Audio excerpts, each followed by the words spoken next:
ఏది అయినా ట్రై చెయ్యి ఆచి చికెన్ మసాలా. తిరుపతి విషయంలో టీడీపీ అధిష్టానం సంచలన నిర్ణయం తీసుకుంది. తిరుపతి నియోజకవర్గానికి కొత్త ఇన్ఛార్జ్ను ప్రకటించి అందరినీ షాక్కి గురిచేసింది. ప్రస్తుతం తిరుపతిలో జనసేన ఎమ్మెల్యే ప్రాతినిధ్యం వహిస్తుండగా తెలుగుదేశం పార్టీకి కీలక నేతలు ఉన్నారు. వారంతా తెలుగుదేశం జెండాను ఎన్నో ఏళ్లుగా మోస్తున్నారు. ఇప్పుడు టీడీపీలో సీనియర్లను పక్కన పెట్టేసి ఓ యువ నేతకు ఇన్ఛార్జ్ పగ్గాలను ఎందుకు అప్పగించారు? ఒక సామాన్య కార్యకర్తకు తిరుపతి ఇన్ఛార్జ్గా నియమించడం పార్టీ వర్గాల్లో హాట్ టాపిక్ అవుతుందా?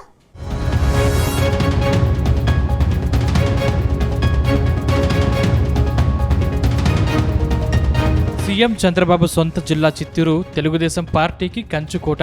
గత అసెంబ్లీ ఎన్నికల్లోనూ కూటమి పార్టీలు ఈ జిల్లాలో మెజారిటీ సీట్లను గెలుచుకున్నాయి. ఇందులో తిరుపతి నియోజకవర్గం కూడా ఒకటి. తిరుపతిలో జనసేన పార్టీ నుంచి ఆరణి శ్రీనివాసులు ఎమ్మెల్యేగా గెలిచారు. కానీ తిరుపతిలో వైసీపీదే ఆధిపత్యమన్న టాక్ ఉంది. ఇక్కడ తెలుగుదేశం పార్టీ బలం పుంజుకోవాలని భావించిన ప్రతిసారి నిరాశ ఎదురవుతోంది. అక్కడ వైసీపీకి మాజీ ఎమ్మెల్యే భూమన కరుణాకర్ రెడ్డి లాంటి లీడర్ ఉండడమే ఇందుకు కారణం. కానీ ఇప్పుడు సీఎం చంద్రబాబు కొత్త వ్యూహాలతో ముందుకెళ్తున్నారు. తిరుపతిలో మాజీ ఎమ్మెల్యే భూమన కరుణాకర్ రెడ్డి కుటుంబాన్ని ఢీకొట్టాలంటే పోరాటం చేసే నేతకి అవకాశం ఇవ్వాలని నిర్ణయం తీసుకున్నారు. వైసీపీ హయాంలో ఇదే జేబీ శ్రీనివాస్ ని ఎన్నో రకాలుగా ఇబ్బంది పెట్టింది భూమన కుటుంబం.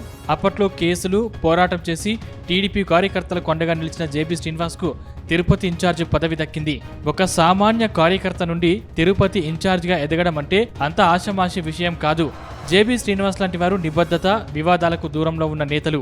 ప్రత్యర్థి పార్టీలకు మాత్రం కంటి మీద కునుకు లేకుండా చేయడంలో రాజకీయ దిట్ట. అందుకే టీడీపీ అధినేత చంద్రబాబు ఏ కీలక నిర్ణయం తీసుకున్నారని తెలుస్తోంది.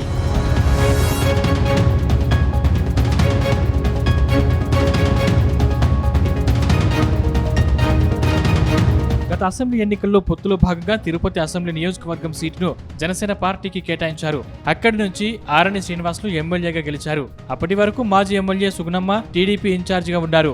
ఆమెను Andhra Pradesh greening and beautification corporation chairperson గా నియమించారు. అప్పటి నుంచి పార్టీ కేడర్ను నడిపించే నాయకులు లేకుండా పోయారు. ఇంతలో జేబీ శ్రీనివాస్ నియోజకవర్గంలో బాగా యాక్టివ్ అయ్యారు.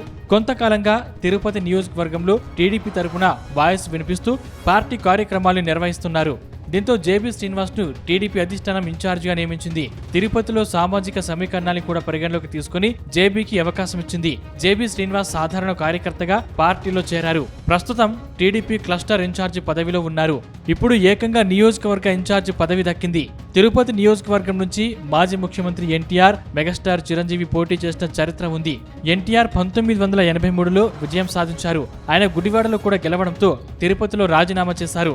1983లో జరిగిన తిరుపతి ఉప ఎన్నికల్లో టీడీపీ అభ్యర్థి శ్యామల గెలిచారు. మెగాస్టార్ చిరంజీవి ప్రజారాజ్యం పార్టీ స్థాపించి 2009 ఎన్నికల్లో తిరుపతి నుంచి పోటీ చేసి విజయం సాధించారు. చిరంజీవి ప్రజారాజ్యం పార్టీని కాంగ్రెస్ పార్టీలో విలీనం చేయగా 2012లో ఎమ్మెల్యే పదవికి రాజీనామా చేయడంతో ఉప ఎన్నిక వచ్చింది. చిరంజీవి రాజ్యసభ ఎంపీగా కేంద్ర మంత్రి పదవిని దక్కించుకున్నారు.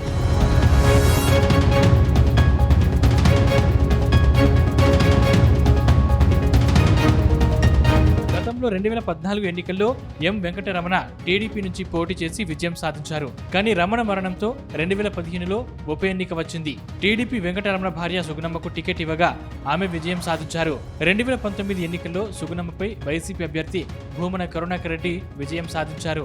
2024 ఎన్నికల్లో పొత్తులో భాగంగా జనసేన పార్టీకి టికెట్ ఇచ్చారు. ఆరణి శ్రీనివాసులు ఎమ్మెల్యేగా విజయం సాధించారు. 2024 ఎన్నికల తర్వాత తిరుపతి నియోజకవర్గానికి టీడీపీ ఇన్ఛార్జ్ లేరు. జేబీ శ్రీనివాస్ కు ఆ బాధ్యతలు టీడీపీ అధిష్టానం అప్పగించారు.